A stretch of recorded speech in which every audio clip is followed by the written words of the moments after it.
welcome to Sonder Sisterhood. I'm Carrie. This is a YouTube channel for the single and for the childless, not by choice person. We're continuing our question and answer series on questions about being single and being someone without kids, not by choice, over 40. So let's get right into it. The subtopic today is community and belonging. So I'll be answering questions that are related to that topic. Okay, number one. Do you feel like there's a community for people without kids and single over 40? I do. And I didn't know this before I started to look and dive more into the childless, not by choice community. There are a lot of sub-communities within the childless, not by choice community. And one of those is people who are childless by circumstance or single. While you do have to go looking for it, and you have to pay attention, there is community out there. Now, I think if you're in more of a rural area or maybe in some like pockets of area, I think in-person community is probably going to be a little bit more challenging if I'm being completely transparent and honest. And I do think some online community is a really good place to start. So even if you're like, I wish this was in person, I completely get it. I think I do a lot of times as well. And don't let perfection be the enemy of the good. At least go and look into the online community stuff. I will tell you, I've been surprised how many people that I have connected with in person through this community. Now, you want to be very careful doing that, have really good online safety skills around that. You know, the one thing about being single and not having kids, for some of us, not all of us, you have the ability to travel or to go to different places. So I definitely think there is community out there, although I do think it's challenging. If you need, like, for example, this YouTube channel is a community for those who are single and don't have kids. So it is out there, and you found this one. I will tell you, I always say this too, there are some places that don't, kind of advertise that it's single and people without kids. But for the fact, based on what they do and when they meet, it is often more people who are single and don't have kids that show up. One of those that I found success with are like meetups that are like dinner meetups. I'm not saying dating. You want to be careful around that.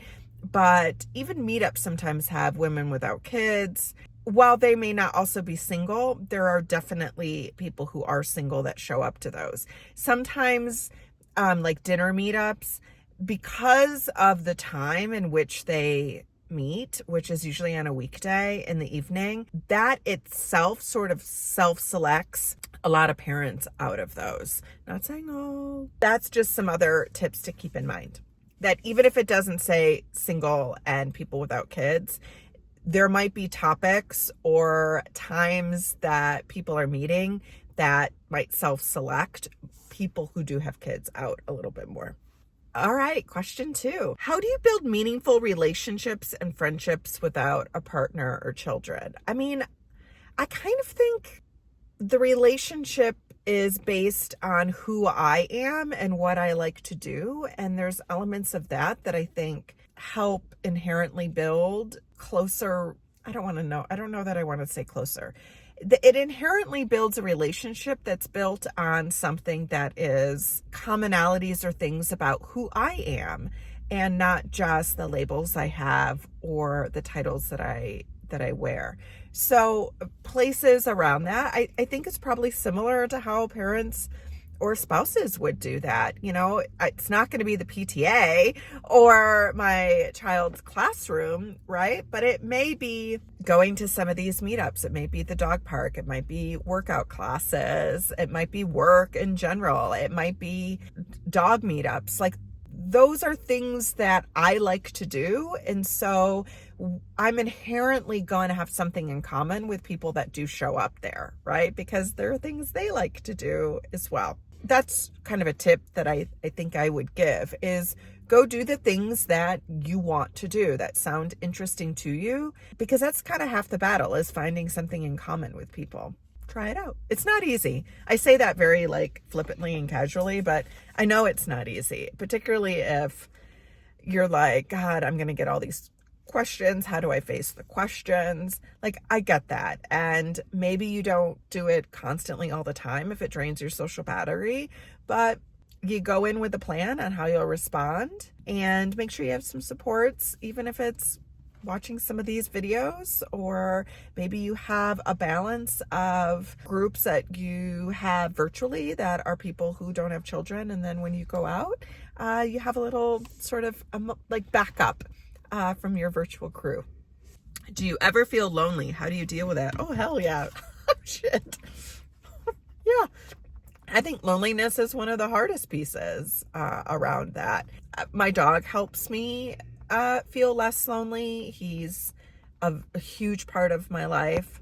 I actively try and distract myself or go do something different. Like, I might go to the gym where I'm around some other people. I might go on a walk.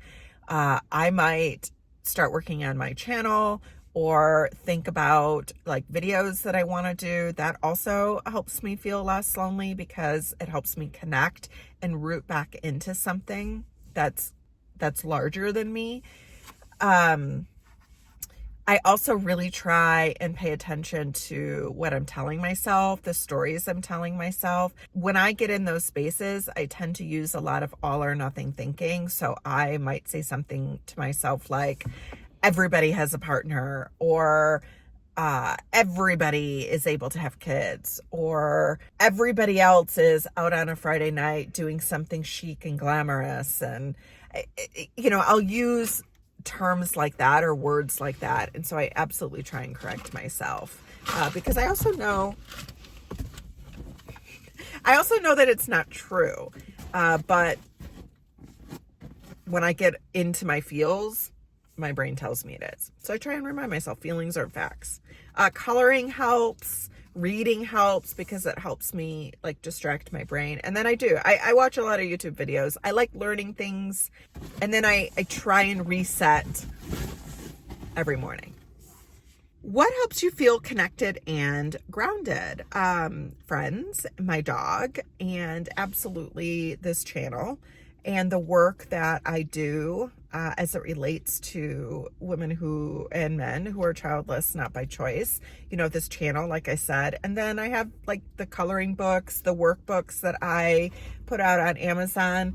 I know I'm not going to get rich off of those, but I feel really strongly in the content that this is information that is helpful, that it's information and some practical steps and just encouragement, someone to walk through it with you a little bit, because this is not something that a lot of people are talking about or making content around or thinking about when they're thinking about workbooks on how to manage grief in the holidays or things like that.